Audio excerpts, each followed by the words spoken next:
देश दुनिया की सारी बड़ी खबरें के सामने मुद्दों दोस्तों जानिए। सबसे पहले सबसे बड़ी खबर आपको बताएंगे, जैसे ही राहुल गांधी ने पार्लियामेंट के अंदर बोलना शुरू किया दोस्तों, केवल 20 सेकंड के अंदर ही पॉपकॉर्न की तरह उछलने लगे भारतीय जनता पार्टी के नेता। बताएंगे किस तरीके से अमित शाह से लेकर राजनाथ सिंह, नरेंद्र मोदी सबके सब अकेले राहुल गांधी को लगे दबाने। इसके बाद दोस्तों स्पीकर भी राजनाथ सिंह का पक्ष लेकर बोलना शुरू करते हैं दोस्तों। इसके बाद कांग्रेस पार्टी के नेता राहुल गांधी ने ऐसी बात बोल दी कि स्पीकर का भी मुंह बंद हो गया। बताएंगे इसके बाद कैसे राहुल गांधी डटे रहे कि पन्ना तो पढ़कर जाएंगे, और इसके बाद 4 बजे तक सदन को स्थगित किया गया दोस्तों। उसके बाद पूरे दिन के लिए स्थगित कर दिया गया। बताएंगे किस तरीके का हुआ जोरदार तरीके का बवाल और क्या था बड़ा कारण दोस्तों। और जैसे ही राहुल गांधी ने पार्लियामेंट के अंदर चीन के घुसपैठ को लेकर बड़ा मुद्दा उठाया दोस्तों, बीजेपी पूरी तरीके से हिल गई और कहीं भी मीडिया में कोई डिबेट नहीं और सन्नाटा नजर आने लगा। इसके बाद देर रात में अमेरिका के साथ में डील की घोषणा कर दी गई दोस्तों। बताएंगे कैसे ट्रंप और मोदी के डील की घोषणा के साथ ही भारत को पूरी तरीके से बर्बाद करने का मंजूरी नामा साइन करके आ गए हैं नरेंद्र मोदी। बताएंगे किस तरीके से डील में भारत के ऊपर जबरदस्त तरीके का दबाव डाला गया है दोस्तों। ट्रंप ने मोदी से बोला कि रूस से तेल नहीं खरीदना, मोदी बोले जी हजूर। बताएंगे क्या है पूरा मामला दोस्तों, किस तरीके से भारत की पूरी अर्थव्यवस्था की भट्टी बिठाने वाला पूरा डील है दोस्तों। डिटेल में एक करके चलेंगे, सारी बड़ी अपडेट चलेगी। उससे पहले अगर आप भी मानते हैं कि इंदिरा गांधी की तरह अमेरिका की आंख में आंख डालकर अमेरिका से भिड़ जाने वाला नेतृत्व भारतीय जनता पार्टी में अगले 100 साल तक भी नहीं जन्मेगा, तो इस वीडियो को लाइक करके लाल बटन दबाकर चैनल को सब्सक्राइब करके बेल आइकन दबाकर कमेंट बॉक्स में अपनी राय जरूर लिखकर बताकर चलते हैं। सबसे पहले सबसे बड़ी ब्रेकिंग न्यूज अपडेट की तरफ दोस्तों, जहां पर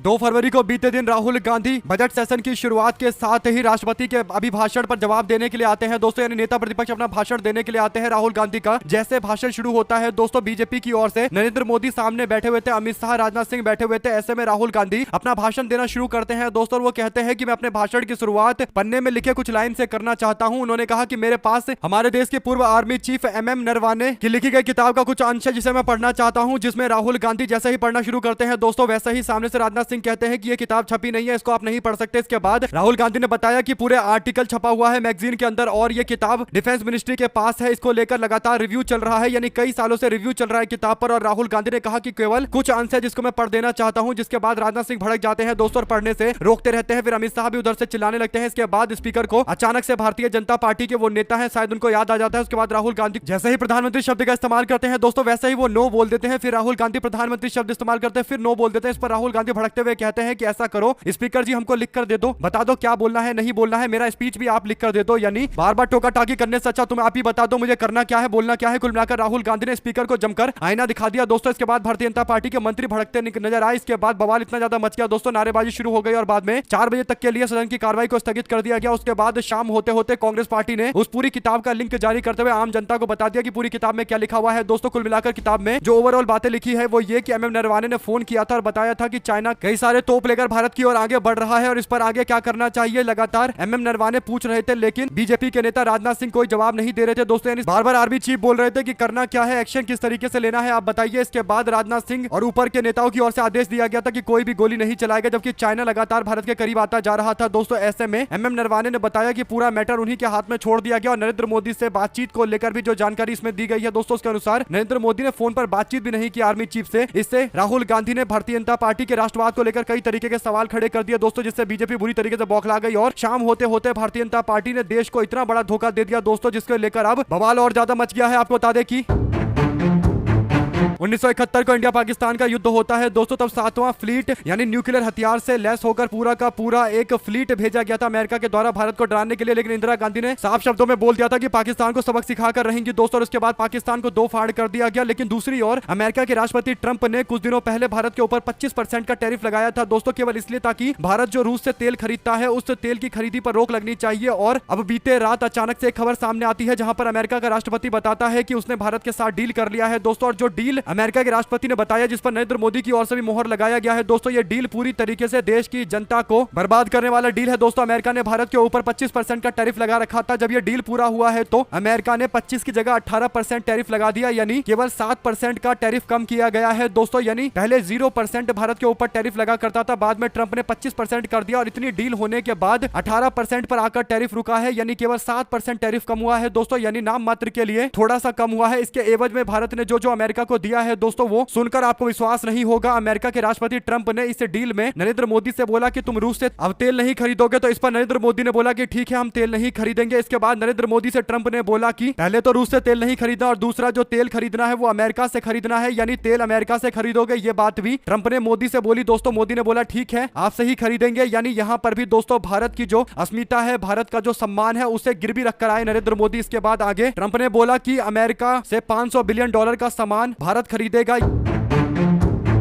यानी भारत के अंदर $500 बिलियन के सामान बेचे जाएंगे जिसमें हाई एंड के सामान होंगे, यानी दोस्तों गाड़ी वगैरह और बड़े बड़े आइटम हो सकते हैं जो खरीदे जाएंगे। और नरेंद्र मोदी सरकार ने 45 लाख करोड़ रुपए का अमेरिकी सामान खरीदने की मंजूरी दे दी है दोस्तों। यानी अमेरिका तय कर रहा है कि भारत कितने करोड़ का, कितने लाख करोड़ का सामान अमेरिका से खरीदेगा और ये 45 लाख करोड़ के आसपास का आंकड़ा है दोस्तों। और अमेरिका भारत की फॉरेन पॉलिसी, विदेश नीति पूरी तरीके से तय कर रहा है। और इसके बाद जो एक और बात कही जाती है वो ये कि भारत के ऊपर जो टैरिफ 25% लग रहा था उसको घटाकर 18% मात्र किया गया है, यानी केवल 7% कम किया गया है। लेकिन ट्रंप ने बोला कि इस डील के अंदर भारतीय जनता पार्टी की सरकार ने अमेरिका के ऊपर लगने वाले टैरिफ को जीरो करने का फैसला लिया है, यानी अमेरिका के ऊपर कोई भी टैक्स या कोई टैरिफ नहीं लगेगा, जबकि भारत के ऊपर अभी भी 18% का टैरिफ लगेगा दोस्तों। इस तरीके का एक तरफा अमेरिका के राष्ट्रपति ट्रंप के फेवर में किया गया डील, यानी अमेरिका के फेवर में डील और भारत की जनता के साथ रात के अंधेरे में किया गया धोखा है दोस्तों। देश की जनता इससे और ज्यादा बर्बाद हो जाएगी और पेट्रोल डीजल के दाम और ज्यादा बढ़ जाएंगे। यानी अभी भारत अपने हिसाब से जहां पर सस्ता तेल मिलता था वहां जाकर खरीदता था दोस्तों, लेकिन अब ट्रंप के आगे घुटने टेक दिए हैं दोस्तों। और ये डील पूरी तरीके से ट्रंप के समर्थन में है, भारत के खिलाफ है। अगर आप भी मानते हैं कि इससे देश के कई सारे सेक्टर बर्बादी के कगार पर पहुंच जाएंगे और नरेंद्र मोदी ने ये भारत के बर्बादी नामे पर सिग्नेचर किया है, इसका पुरजोर तरीके से विरोध किया जाना चाहिए, तो अपनी राय जरूर लिखकर बताएगा दोस्तों। और आगे ट्रंप ये भी बताता है कि एग्रीकल्चर से लेकर एनर्जी और टेक्नोलॉजी के सामान $500 बिलियन में खरीदे जाएंगे, यानी क्या अमेरिका के साथ में किसानी से जुड़े हुए प्रोडक्ट भी खरीदने को लेकर मुहर लगी है दोस्तों। कुल मिलाकर किसानों को जब ये बात पता चलेगी तो आंदोलन और ज्यादा तेज हो सकता है इस पूरे मामले पर। आजकल में स्पष्टीकरण सामने आएगा, लेकिन जो बातें लिखी गई है दोस्तों काफी भयावह है। अपनी राय जरूर लिखकर बताएगा। चलते हैं एक और अपडेट की तरफ, जहां पर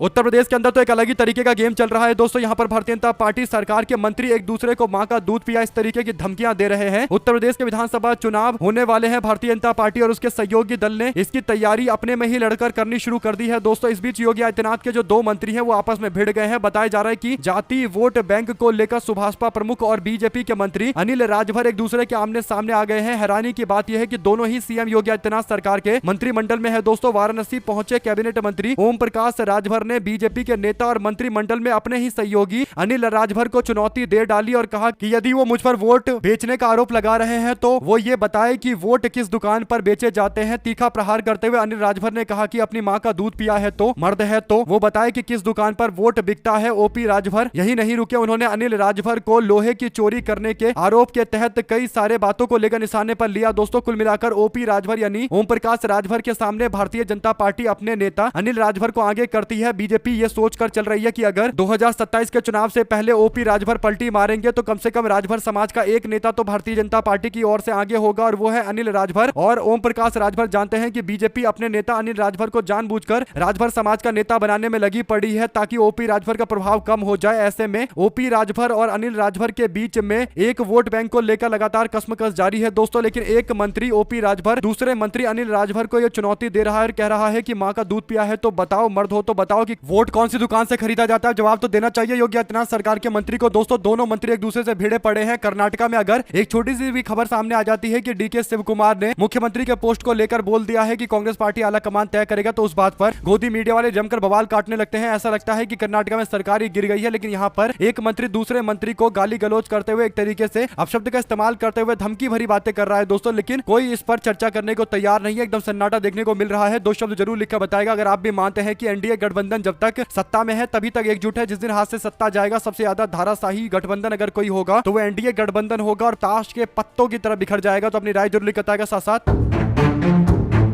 असम के भारतीय जनता पार्टी के मुख्यमंत्री हिमंता बिस्वा शर्मा के बयान को लेकर अब विवाद इतना ज्यादा आगे बढ़ गया दोस्तों कि मुस्लिम संगठन ने इस पूरे मामले पर अब उनको कोर्ट में घसीटने का फैसला लिया है। आपको बता दें कि जमीयत उलेमाए हिंद ने मुख्यमंत्री के हालिया सार्वजनिक बयान को लेकर सुप्रीम कोर्ट का रुख करने का फैसला लिया है। जमीयत उलेमाए हिंद ने सीएम के हालिया सार्वजनिक बयानों के खिलाफ सुप्रीम कोर्ट का रुख किया है दोस्तों। जमीयत ने उनके बयानों को गंभीर घृणा आधारित सांप्रदायिक रूप से भड़काऊ और संवैधानिक मूल्यों का उल्लंघन बताया है। जानकारी के मुताबिक असम में मुख्यमंत्री के खिलाफ जमीयत उलेमाए हिंद के अध्यक्ष मौलाना महमूद मदनी के जरिए सुप्रीम कोर्ट में याचिका दाखिल की गई है, जिसमें संवैधानिक पदों पर बैठे लोगों के लिए सख्त और लागू करने योग्य दिशा निर्देश जारी किए जाने चाहिए। यानी कोई व्यक्ति अगर मुख्यमंत्री या किसी भी संवैधानिक पोस्ट पर बैठा है तो उसको अपने बयानों की मर्यादा रखनी चाहिए। अगर एक मुख्यमंत्री ये बोलेगा कि वो सांप्रदायिकता की राजनीति करता रहेगा और वो रुकने वाला नहीं है, लगातार करता रहेगा, तो इससे पता चलता है दोस्तों कि मुख्यमंत्री जो संवैधानिक पोस्ट है उसकी जो मर्यादा है उसे साफ तौर पर छिन्न भिन्न किया गया है। इसकी जितनी आलोचना की जाए उतना कम है। आप लोग अपनी राय जरूर लिखकर बताएगा, ज्यादा से ज्यादा वीडियो को शेयर कीजिएगा दोस्तों, इस पूरे मामले पर राय जरूर दीजिएगा। चलते हैं एक और अपडेट की तरफ, जहां पर मुंबई के अंदर राज ठाकरे ने महाराष्ट्र निर्माण सेना यानी एमएनएस पार्टी और भारतीय जनता पार्टी के बीच में गठबंधन किए जाने की खबरों को पूरी तरीके से विराम लगा दिया है। महाराष्ट्र की राजनीति में यह हलचल मची है दोस्तों। खबर यह है कि एमएनएस पार्टी के नेता राज ठाकरे ने बीते दिन अपने पदाधिकारियों, जितने भी पोस्ट पर मौजूद पार्टी के लोग हैं, उन सबसे कहा है कि बीएमसी के चुनाव होने के बाद उनकी पार्टी को यानी एमएनएस पार्टी को टोटल 6 सीटों पर जीत मिली है और ये जो 6 पार्षद है ये किसी भी तरीके से बीजेपी के साथ नहीं जाएंगे। यानी एमएनएस पार्टी मुंबई के अंदर बीजेपी का समर्थन नहीं करेगी। सारे पदाधिकारियों को यह बात बता दी गई है। इसके पीछे सबसे बड़ा तर्क यही है कि मुंबई पर हमेशा से शिव सैनिकों का राज रहा है और हमेशा से बाला साहब ठाकरे के नेतृत्व वाला कोई ना कोई व्यक्ति या उनकी विचारधारा वाला कोई ना कोई व्यक्ति बीएमसी पर काबिज रहा है। तो अब उनकी मानसिकता वाला व्यक्ति या उनकी पार्टी से जुड़ा हुआ व्यक्ति या फिर यूं कहिए कि बाला साहब ठाकरे से जुड़ा हुआ व्यक्ति अगर पोस्ट पर जाएगा तो ही उसको सपोर्ट किया जाएगा। कुल मिलाकर दोस्तों वो भारतीय जनता पार्टी का सपोर्ट नहीं करेंगे। उन्होंने खुलकर बोला है पार्टी के कार्यकर्ताओं से। समीक्षा बैठक के दौरान एमएनएस के नेता राज ठाकरे ने अपना स्टैंड क्लियर कर दिया है। तो अब बीजेपी वाले सोचे कि आखिर वो समर्थन जुटाएंगे तो जुटाएंगे कैसे, क्योंकि बिना शिंदे के तो भारतीय जनता पार्टी के पास आंकड़ा है ही नहीं दोस्तों। और अगर शिंदे मैदान में कूद जाते हैं, अपना खुद का मेयर बनाने की डिमांड करते हैं, तो उसके बाद ये देखना होगा कि क्या उद्धव ठाकरे शिंदे को किसी भी तरीके से क्या सपोर्ट कर सकते हैं। क्या कोई एक कॉमन उम्मीदवार हो सकता है जिसके समर्थन में दोनों पार्टी खड़ी हो जाए और कोई शिव सैनिक ही वापस से बीएमसी पर कब्जा कर ले। जो भी इससे जुड़ी जानकारी आगे आती रहेगी दोस्तों, आप तक लगातार पहुंचाते रहेंगे। लेकिन एमएनएस पार्टी ने बीजेपी का साथ देने से पूरी तरीके से मना करके कहीं ना कहीं भारतीय जनता पार्टी का जो plan B, plan C, plan D चल रहा होगा उस पर पूरी तरीके से विराम लगा दिया है। साथ साथ चलते हैं एक और अपडेट की तरफ, जिसमें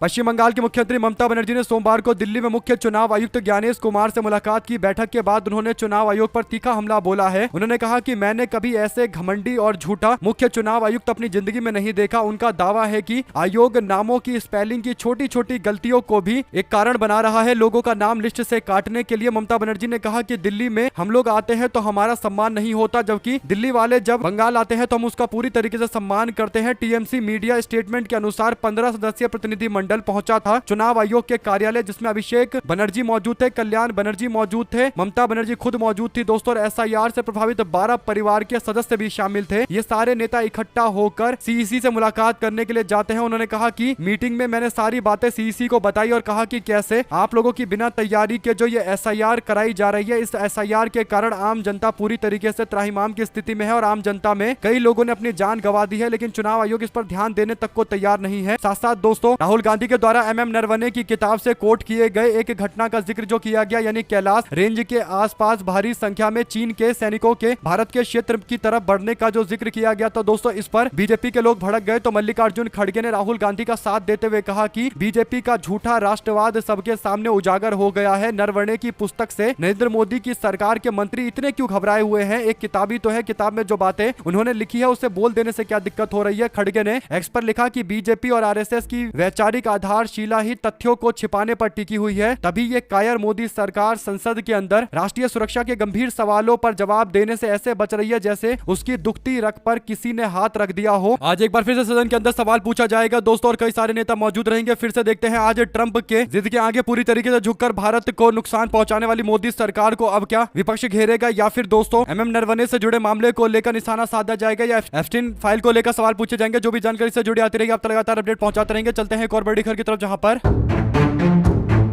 तमिलनाडु के अंदर आगामी विधानसभा चुनाव से पहले एमके स्टालिन ने एक बड़ा बयान दिया दोस्तों। एमके स्टालिन ने कहा कि भारतीय जनता पार्टी की जो डबल इंजन की सरकार है उसे तमिलनाडु के अंदर ये लोग लाने की कोशिश कर रहे हैं, लेकिन तमिलनाडु में इनके डबल इंजन की सरकार नहीं चलेगी। डबल इंजन की सरकार को डुब्बा इंजन मॉडल बताते हुए उन्होंने निशाना साधा। उन्होंने कहा कि तमिलनाडु के अंदर भारतीय जनता पार्टी की हार और भारत की जीत होगी। स्टालिन ने कहा कि हमने इतनी योजनाएं तमिलनाडु के अंदर लागू कर दी है कि तमिलनाडु का विकास बड़ी तेजी से आगे बढ़ रहा है। तमिलनाडु एक विकसित राज्य बनने के कगार पर पहुंच चुका है। धीरे धीरे करके के विकसित बन जाएगा। और भारतीय जनता पार्टी के मॉडल पर निशाना साधते हुए उन्होंने कहा कि हमारे गठबंधन के पास 45% लोगों का समर्थन है, जो बढ़कर 50% तक इस बार पहुंचेगा। और हम लोग कोई भी स्कोप नहीं छोड़ेंगे एनडीए गठबंधन या किसी भी गठबंधन के लिए, यानी इस बार सरकार बनकर रहेगी वापस से डीएमके की, यानी तीसरी बार डीएमके की सरकार बनेगी। दोस्तों अगर ऐसा होता है तो अपने आप में रिकॉर्ड होगा, क्योंकि तमिलनाडु के अंदर हर 5 साल पर पहले सरकार बदला करती थी, उसके बाद एआईडीएमके वाले लगभग 10 सालों से सरकार में नहीं है दोस्तों। और भारतीय जनता पार्टी के साथ हाथ मिलाकर इस बार मैदान में कूदेंगे तो स्थिति और ज्यादा खराब हो जाएगी। और ऊपर से थलपति विजय भी तीसरे मोर्चे के साथ मैदान में कूदे हुए हैं। कुल मिलाकर तमिलनाडु के मुख्यमंत्री एमके स्टालिन जो दावा कर रहे हैं, उनका कहना है कि इस बार फिर से सरकार बनेगी डीएमके की, और बड़े बहुमत से बनेगी। अगर आप भी मानते हैं कि अब तमिलनाडु के अंदर एआईएडीएमके पार्टी इतनी कमजोर हो गई है कि डीएमके के नेता स्टालिन के सामने कहीं कोई चुनौती नहीं है, तो अपनी राय जरूर लिखकर बताएगा दोस्तों। ज्यादा से ज्यादा वीडियो को शेयर कीजिएगा। चलते हैं एक और अपडेट की तरफ, जहां पर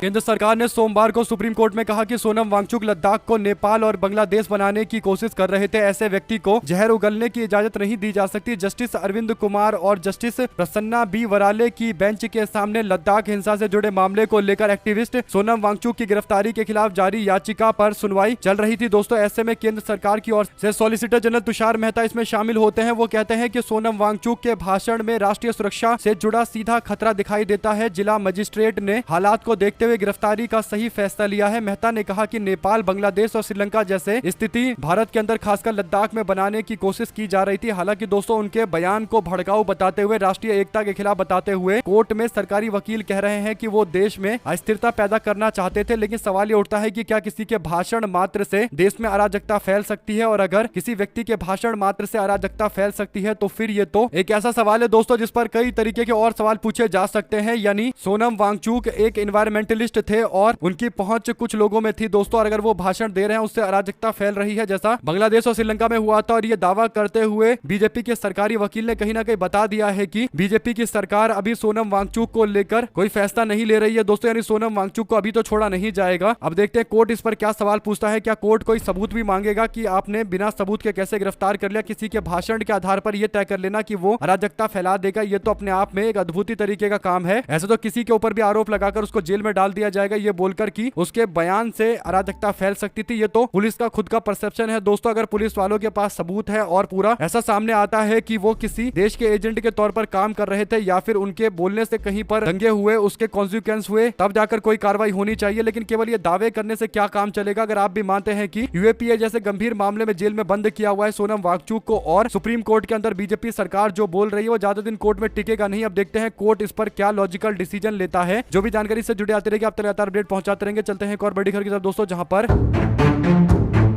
हिमाचल प्रदेश में कांग्रेस पार्टी की सरकार है और कांग्रेस पार्टी की सरकार की उम्मीदों को झटका लगा है। ऐसा इसलिए दोस्तों केंद्र सरकार ने आरडीजी खत्म कर दिया है। लोन लिमिट पहले ही घटा चुकी है भारतीय जनता पार्टी की केंद्र सरकार। जीएसटी कॉम्पनसेशन को भी बंद कर दिया गया है। तो राज्य सरकार के पास पैसा आएगा तो कहां से आएगा, ये बड़ा सवाल है। केंद्र के रेवेन्यू डेफिसिट ग्रांट को बंद किए जाने से हिमाचल प्रदेश के पास पैसा नहीं आ पाएगा। कई राज्य जो पैसा लेना चाहते थे उनके पास पैसा नहीं आ पाएगा। तो केंद्र सरकार की बजट योजना को लेकर कई ऐसे फैसले लिए गए हैं जिससे राज्य सरकार काफी नाराज है और हिमाचल में कांग्रेस पार्टी की सरकार को इससे और ज्यादा नुकसान हो सकता है। दोस्तों आप लोग अपनी राय जरूर लिखकर बताएगा। साथ महाराष्ट्र की राजनीति में अजित पवार की मौत से मचे हलचल के बीच में अब शिवसेना यूबीटी के वरिष्ठ नेता राज्यसभा के सांसद संजय राउत ने एक ऐसा बयान दिया है जिससे सियासी बहस और ज्यादा तेज हो गई है। राउत ने साफ किया है कि अजित पवार के प्लेन क्रैश में हुए मौत सिर्फ एक दुर्घटना मानकर आगे बढ़ जाना सही नहीं होगा। उन्होंने इस पूरे मामले पर स्वाभाविक सवाल पूछे हैं, जो दिख रहा है उससे सवाल पैदा होता है। संजय राउत ने मीडिया में कहा कि अजीत पवार जैसे बड़े नेता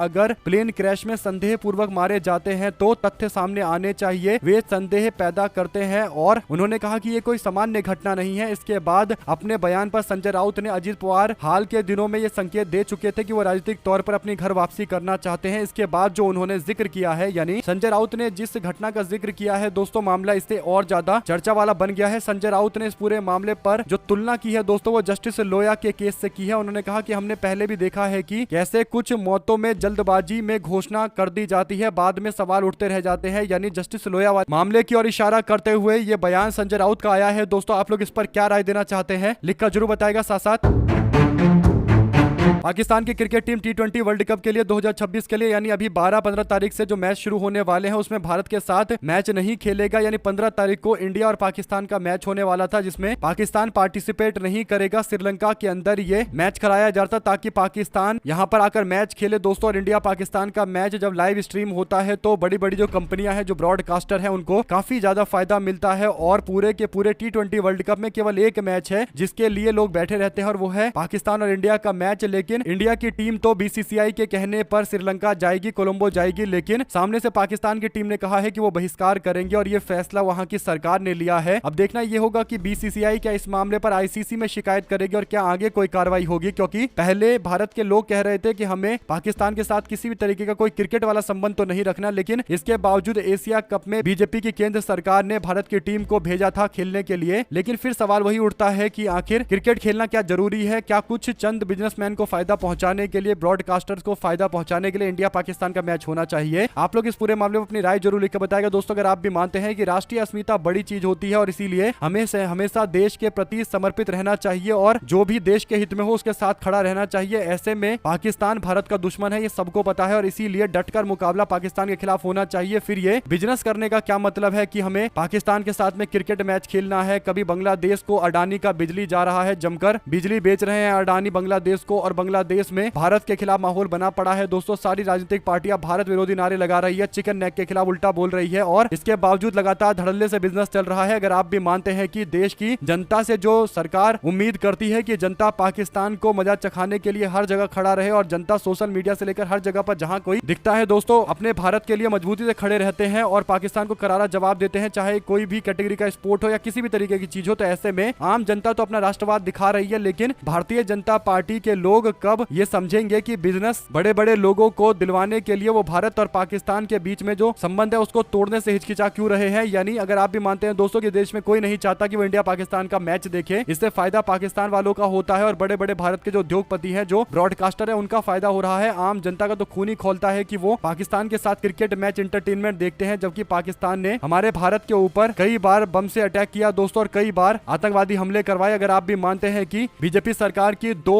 मुहा राजनीति बंद होनी चाहिए तो अपनी राय जरूर लिखकर बताएगा। हमारे साथ लगातार जुड़े रहने सभी दोस्तों का बहुत बहुत धन्यवाद। आप लोग देख रहे थे, आपका अपना चैनल जय हिंद जय भारत। ज्यादा से ज्यादा वीडियो को शेयर कीजिएगा दोस्तों। बहुत धन्यवाद।